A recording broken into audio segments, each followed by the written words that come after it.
अस्सलाम वालेकुम। आज आपको ब्रदर की रिफ़ाइन मशीन है, 15 स्टिचेस वाली मशीन होती है ये, उसको चलाने का तरीक़ाकार बताने लगे हैं। इसमें सबसे पहले ये होता है कि यहाँ पे ये इसके सामने डिज़ाइंस आ रहे होते हैं और ये पीछे जो बैक साइड पे इसका एक रोलर है, इसको चेंज करने से मतलब इसको घुमाने से इसके डिज़ाइन सारे चेंज होते हैं। डिज़ाइंस अंदर भी बने नज़र आ रहे हैं और ऊपर यहाँ पे भी बने हुए होते हैं। सारी नंबरिंग के ऊपर होते हैं 1 2 3 4 5 आगे 15 तक इसके सारे स्टिचेस हैं।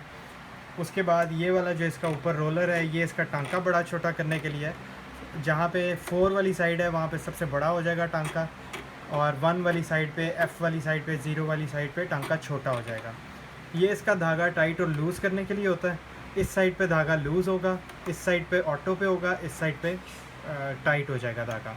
ये धागा वो चीज़ होती है जिसमें हमारी आम मशीन में सामने एक स्प्रिंग लगा होता है जिसे हम दोशाखा कहते हैं। वो स्प्रिंग से हम धागे को टाइट और लूज़ करते हैं, इसको टेंशन स्प्रिंग भी बोलते हैं। ये इसका रिवर्स का बटन है और ये इसका स्टार्ट एंड स्टॉप का बटन है। अब आपको धागा डालना और सब कुछ इसका बता देते हैं। सबसे पहले ये बता दूं, ये 110 वोल्ट की मशीन्स होती हैं, तो 110 वोल्ट के साथ कन्वर्टर के साथ इसको लगाना होता है। उसके बाद ये होगा कि मतलब यहाँ से इसका ये फुट आपने बाहर निकाल लेना है। ये फुट बाहर निकालने के बाद ये देखें, ये वायर बाहर तक आ रही है, रेड पॉइंट तक आप इसको खींच सकते हैं। उसके बाद ये कन्वर्टर एक होता है ये वाला, इस कन्वर्टर के साथ आपने इसको प्लग इन करना है। अगर आप इसको डायरेक्ट 220 में अपने वापडा में प्लग इन करेंगे तो ये मशीन जो है वो नहीं चलेगी, मशीन जल जाएगी। इस चीज़ का ख़ास ख्याल कीजिएगा कि ये वापडा में डायरेक्ट ना लगे, कन्वर्टर के साथ ही लगाइएगा। उसके बाद सबसे पहले धागा डालने का तरीका बता देता हूँ कि नलकी को आपने इस जगह पे लगा देना है। यहाँ पे नलकी लगा देने के बाद ये ऊपर इसके कैप लगा दी। कैप लगा लेने के बाद ये एरोज़ बने हुए हैं इसके, यहाँ से ये 1, ये 2। जब भी याद रखिएगा, जब भी धागा डालें तो ये फुट ऊपर होना चाहिए, डाउन कंडीशन में नहीं होना चाहिए, अप साइड होना चाहिए। ये यहाँ से ये वापस ऊपर। इस जगह पे इसकी एक कुंडी होती है जो समटाइम नीचे गई होती है, तो पहिए को घुमाने से ये कुंडी ऊपर आ सकती है। उसके बाद बिल्कुल निडल के साथ ये इधर, और उसके बाद सामने सुई में आपने धागे को डाल देना है। सुई में मैं धागे को डाल रहा हूँ।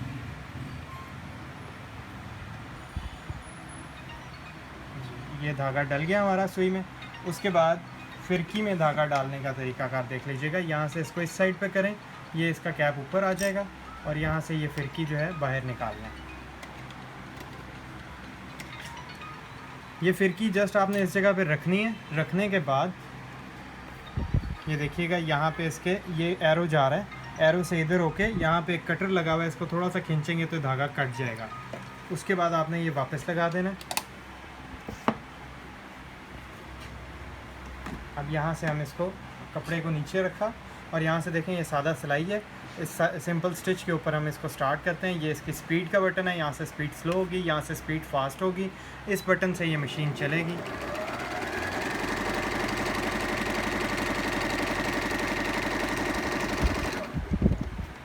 ये देखें, ये ऊपर वाला टांका है और ये नीचे वाला टांका है।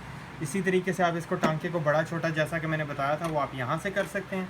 इसके अलावा आगे आ जाएं तो ये इसकी जिगजैग वगैरह आ जाती है। जिगजैग के अंदर हम आते हैं तो 5 नंबर या 6 नंबर वाली हम जिगजैग को सिलेक्ट कर लेते हैं। सबसे वाइडर जिगजैग होती है ये। चलते हुए में भी आप इसका टांका एडजस्ट कर सकते हैं, टांका छोटा बड़ा कर सकते हैं। याद रखिएगा, जब भी कोई भराई वाला टांका हो, लाइक जिस तरीके से अभी मैंने टांका छोटा किया, तो कपड़े के नीचे बुकरम या अखबार लाजमी लगा लीजिएगा, नहीं तो एक ही जगह पे मशीन धागा इकट्ठा करेगी और शटल के गिर्द नीचे धागा लिपटेगा और शटल आपका डैमेज होने का खतरा है।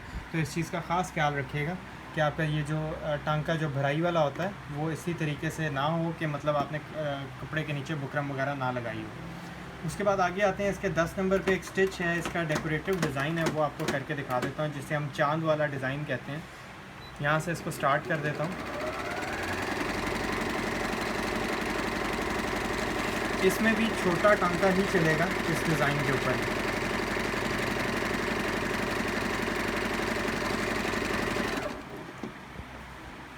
ये देखिएगा, ये इसमें छोटा टांका ही चलेगा। ये वाला डिज़ाइन बन गया।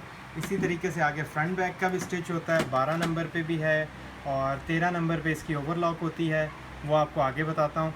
अभी 14 नंबर पे और 15 नंबर पे बता देता हूँ। एक वक्त में हमने डबल जिग-जैग भी इसके अंदर कर सकते हैं। 14 नंबर वाला टांका आप सेलेक्ट करें और यहाँ से टांका आपने फुल कर देना है 4 नंबर पे। ये देखिएगा, पहले सिंगल जिग-जैग हो रही थी, अब एक ही वक्त में डबल जिग-जैग मशीन लगा रही है। इसी तरीके से आगे आ जाएं तो ये एक ही वक्त में डबल स्टिच भी लगाती है, जैसे हम जीन्स वगैरह स्टिच करने के लिए इस्तेमाल करते हैं। याद रखिएगा, फ्रंट बैक का कोई सा भी स्टिच होगा उसके अंदर टांका फुल पे आपको रखना होगा, अदरवाइज़ मशीन पीछे की तरफ चलना शुरू हो जाएगी, बैकवर्ड की तरफ। ये देखें, डबल स्टिच आ गया। इसके बाद बारी आ जाती है ओवरलॉक की। इसके अंदर कुछ फुट एसेसरीज़ हैं जो इसके अंदर पड़ी हुई हैं। ये वाला फुट जो है इसके हिडन स्टिच के लिए यूज़ होता है। ये वाला फुट ज़िप लगाने के लिए और कोई लेस वगैरह लगाने के लिए यूज़ होता है। ये इसका ओवरलॉक के लिए यूज़ होता है और ये इसकी कुछ एक्स्ट्रा बॉबिन्स वगैरह आ जाती हैं। सबसे पहले मैं आपको ओवरलॉक के बारे में बता देता हूँ, ओवरलॉक किस तरीके से होगी। फुट उतारने का और लगाने का तरीकाकार बता रहा हूँ। ये पीछे बटन लगा होगा ब्लैक कलर का, इस ब्लैक वाले बटन को प्रेस करेंगे, ये फुट रिलीज़ हो जाएगा, नीचे गिर जाएगा। उसके बाद ये बिल्कुल जो सामने पिन नज़र आ रही है आपको, ये पिन आपने इस इंजेक्टर के बिल्कुल नीचे रखनी है और फुट को डाउन कर देना है। ये ऑटोमेटिकली उसे ग्रिप कर लेगी मशीन। उसके बाद जैसा कि हमें पता है कि कपड़े के बिल्कुल किनारे के ऊपर ओवरलॉक होती है, तो हम बिल्कुल कपड़े का किनारा एज जो है बिल्कुल वो रखेंगे। इसके अंदर बेसिकली सेपरेटर भी लगा हुआ है ब्लैक कलर का, इससे हमने लेफ़्ट हैंड साइड पे कपड़े को रखना है। और यहाँ से स्टिच जो है वो हमने सेलेक्ट करना है, बता देता हूँ आपको, ये जी लिखा होगा उसके नीचे 13 नंबर वाला हमने स्टिच को सिलेक्ट करना है और यहाँ से इसको स्टार्ट कर देना है। याद रखिएगा, ये वाला फुट लगा हो तो कोई और आपने स्टिच सेलेक्ट नहीं करना, अदरवाइज़ सुई टूटने का खतरा होता है।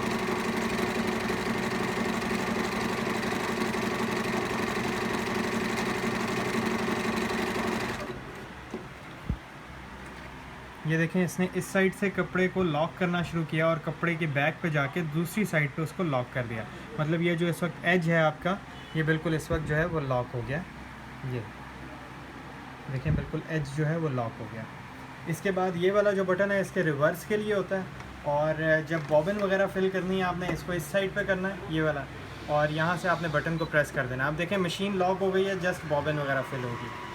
इसको भी ये है कि यहाँ से धागे को यहाँ से गुजार के इसके ऊपर फिरकी को लगाना है और उसके बाद आप इसको वाइंड कर सकते हैं। बाकी बहुत सिंपल सी मशीन है, कोई ऐसा मुश्किल काम नहीं है। तो बस ये ख्याल कीजिएगा कि अगर इसके अंदर धागा वगैरह फंसता है तो उस चीज़ का ख़ास ख्याल रखिएगा कि वो ना फंसे। और दूसरी बात यह है कि इसका जो कन्वर्टर है वो 110 वोल्ट का है और ये मशीन कन्वर्टर के साथ यूज़ करनी है, डायरेक्टली इसको वापडा में प्लग इन नहीं करना। और पेज को काइंडली सब्सक्राइब कर दीजिएगा, वीडियो पूरी देख लीजिएगा ताकि आपको इसके बारे में सारी इन्फॉर्मेशन हो जाए, मशीन की समझ आ जाए।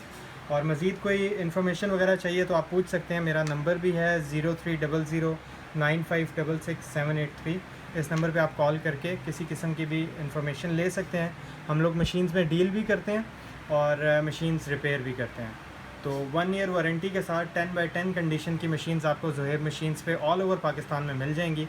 जहाँ पे भी आप रहते हैं हम आपको आपके घर पे कार्गो डिलीवर करवा देंगे मशीन को, तो आप हमसे रब्ता कर सकते हैं। थैंक यू, अल्लाह हाफ़िज़।